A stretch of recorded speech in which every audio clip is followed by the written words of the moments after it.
You might ask yourself, why? Why is this Corolla so cross? I get...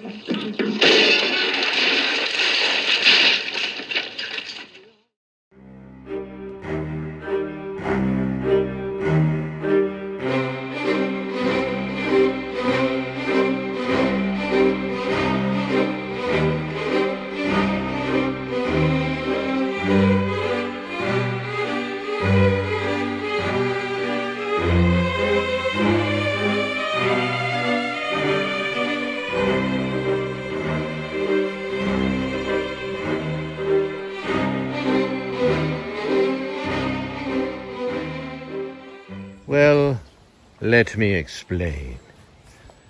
Behold the 2022 Toyota Corolla Cross. And what they've done is they've taken a Corolla and turned it into a wagon.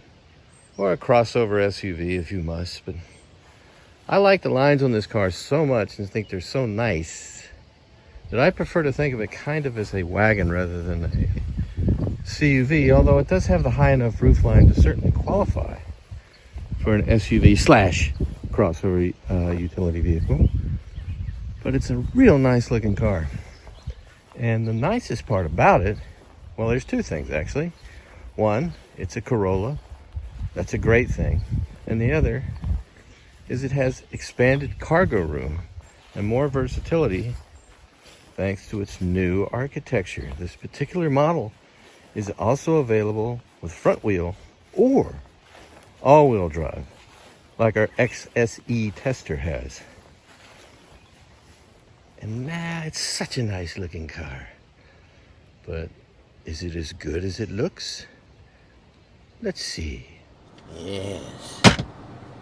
I have a veritable plethora of bona fides here on this here Monroney. And as you can see, this is the XLE model. Did I say XSE? I don't know if I did or not. It's crazy hot here, by the way, right now. You may have noticed that this vehicle has Texas plates. That's where Toyota has currently got their main headquarters in Plano, Texas. Yeah, that's right, Plano, Texas.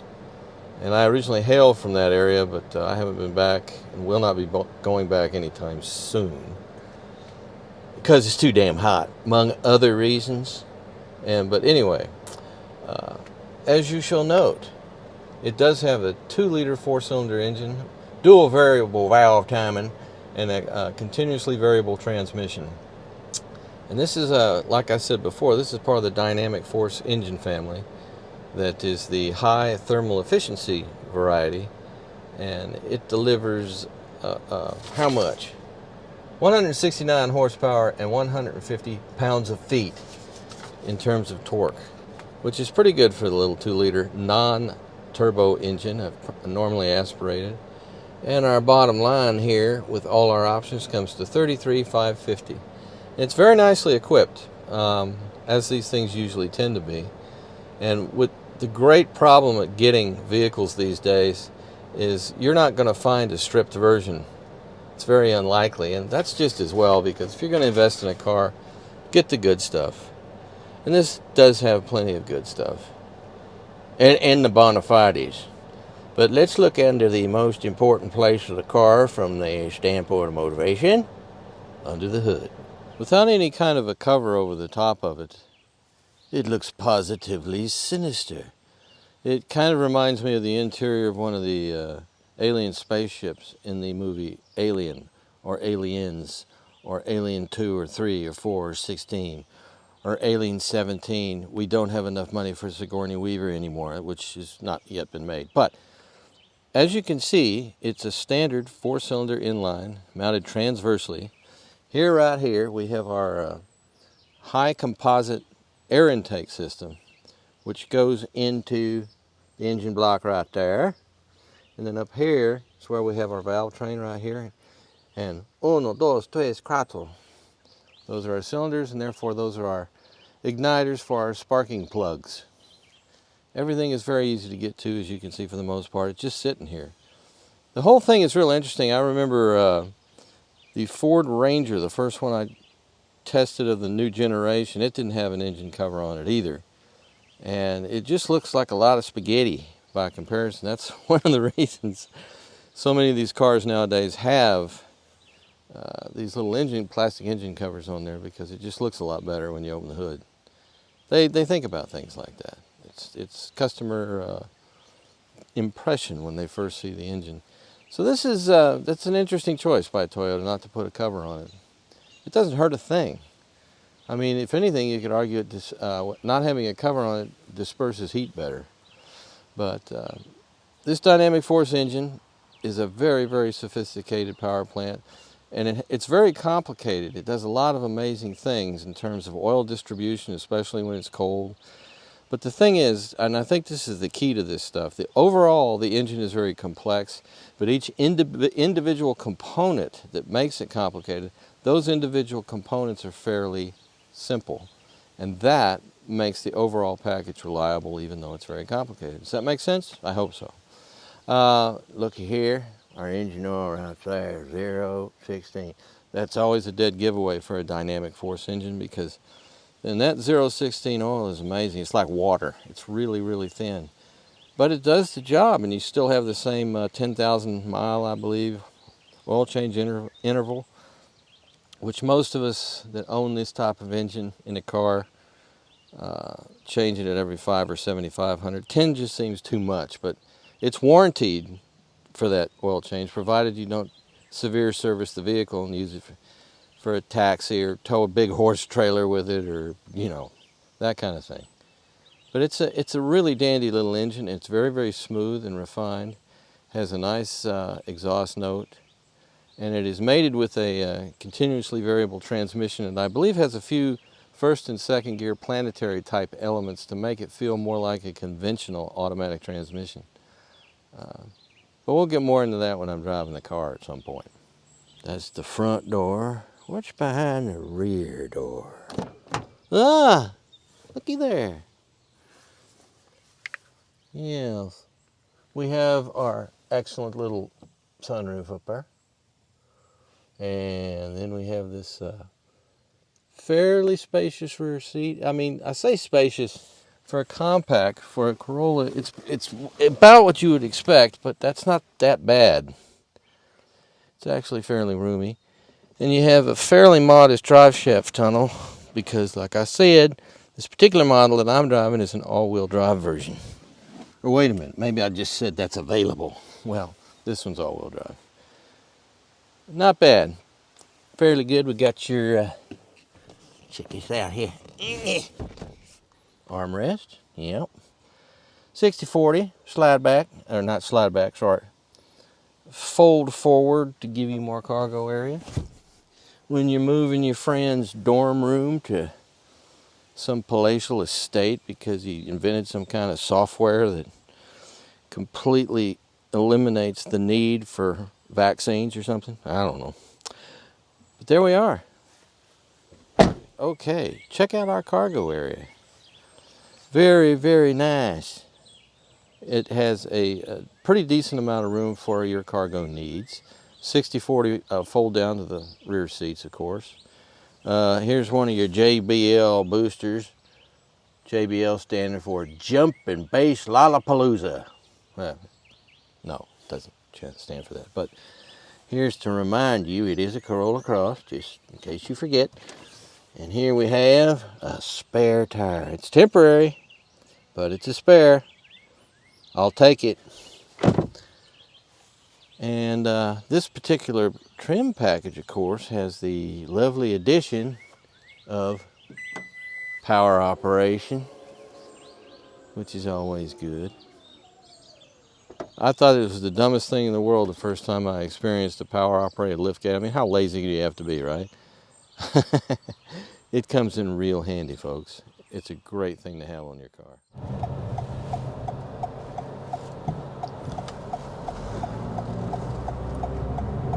All right, if we take her out on the highway here to open her up, you can hear that nice little inline 4 dynamic force, continuously variable transmission. 169 horsepower with 150, is it? Pounds of feet in your torque department. It's actually a very nice fit for this particular vehicle. It's just like from here on up, it is incredibly reminiscent of driving a Corolla sedan. But naturally, that's the way it's supposed to be. For it's the backside that's changed. And the fact that you have this wonderful all-wheel drive system. It's not the latest in total all-wheel drive sophistication, but it's a very good system, and it's an all-weather system. It can help you out when it's completely dry like it is today, and it can help you out when it's completely frozen, which, believe it or not, this same road undergoes both types of conditions in a 12-month period. Very used to it. We don't get it's an interesting thing. We haven't gotten as much snow the last 4 or 5 years than we normally did before that. And rumor has it there's change in the air as far as the climate is concerned. It's kind of obvious, but a lot of people still don't seem to think it's real. What are you going to do with people like that?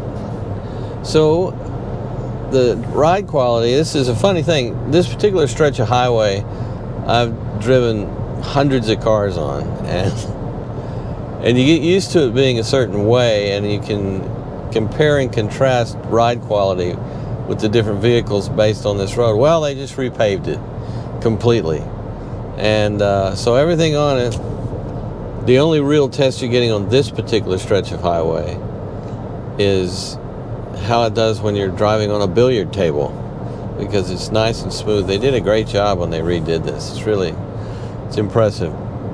And they needed to do it because there are so many parts of the country, a northern part of the country, I should say, in the Rust Belt, where they get a lot of snow, which means a lot of snow plows. And over time, the blade of the snow plow very subtly starts to put waves in the pavement. And some cars react to it really negatively, and some cars seem to be able to absorb it fairly well. But now this is a good contrast here because I haven't redone this part yet. So, and in both situations, the Corolla Cross is a very comfortable ride, to be sure. And it also seems to, from everything I could say, you have these averages you put in your head depending on the type of vehicle you're driving. So a non-hybrid version of a compact sedan, or in this case, compact wagon or CUV, I expect to get between 25 and 30 in most of my driving cycles. And that's usually what I get, right around there. If you go down to one of the areas that's improved quite a bit is mid-size SUVs, is they used to get about 17. And they're doing a good job at inching up towards 20 now. But then the thing that's amazing about a lot of the newer cars is they'll surprise you. They'll do a lot better than you would have anticipated. And I'm real curious to see how this ultimately does, because I think cracking 30 in general, mixed driving with this time of year, being it's summer and hot, it has a real good shot at cracking 30 miles per gallon, which is good. For a non-hybrid, that's very good. And where we shall go now, this is one of the conundrums about a vehicle like this is this something that you can take off-road? And the answer is, well, not really. But I mean, you could absolutely go down like a Forest Service trail, provided that you use the number one tool that you have to have at your disposal when you're driving off-road, common sense. And you can do real well and get there and get back without damaging yourself or the vehicle. But you have to be a lot more cautious than you have to be with something like, if you compare this directly to like a RAV4 trail or something like that, in the Toyota family. Trail? Did I say trail? I meant TRD off-road.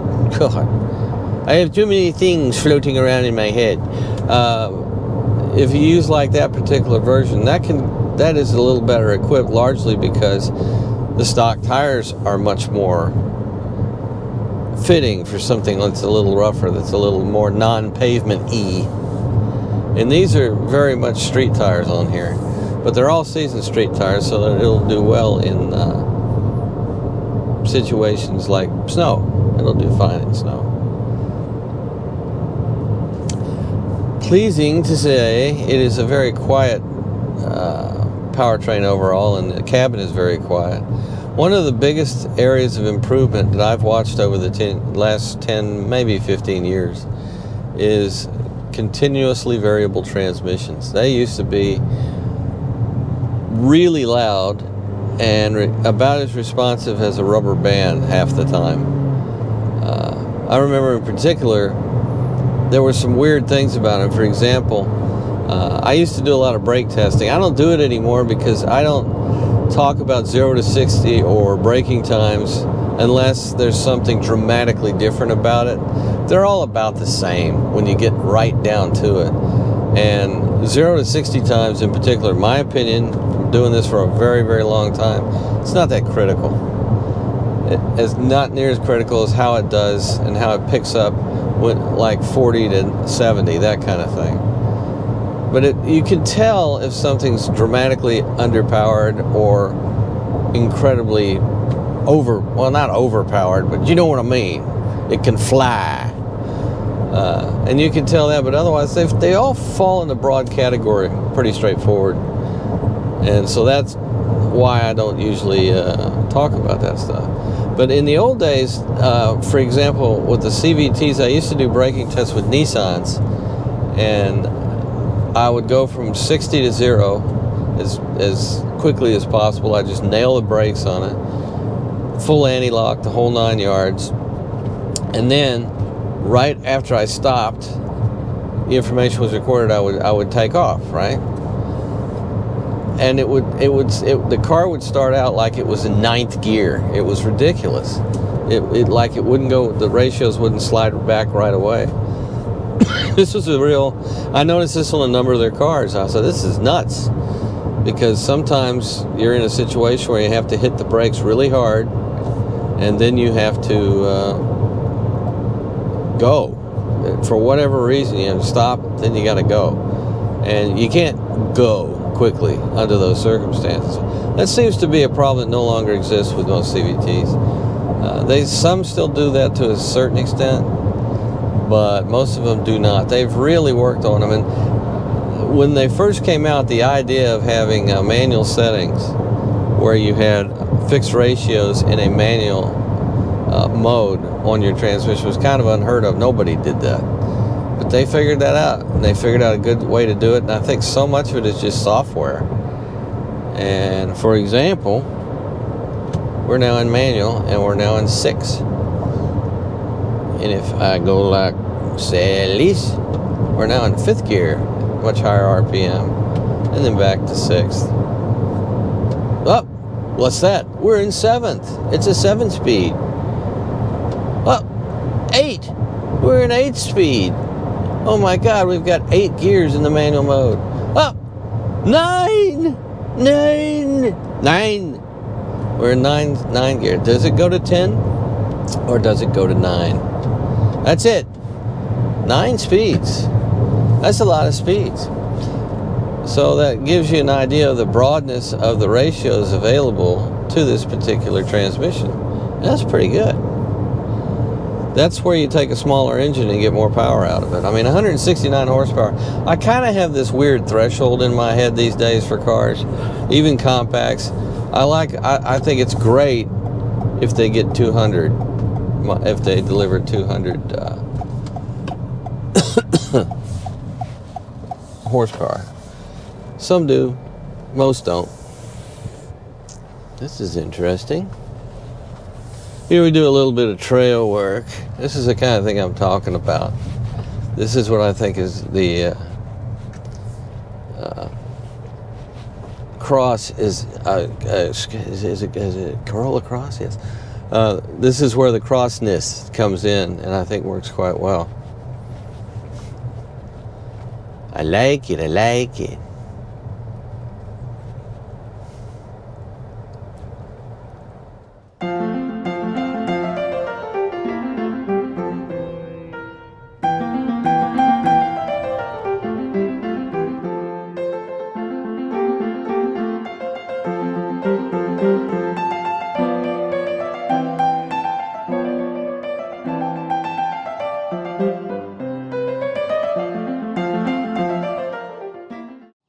So the question remains, who is more cross?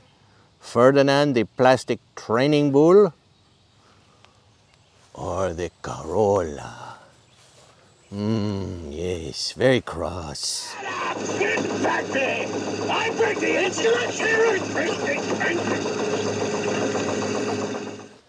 very, very versatile? Yes. I don't think it's very angry. I think it's very beautiful. Now I know there's some of you saying you should never be cross.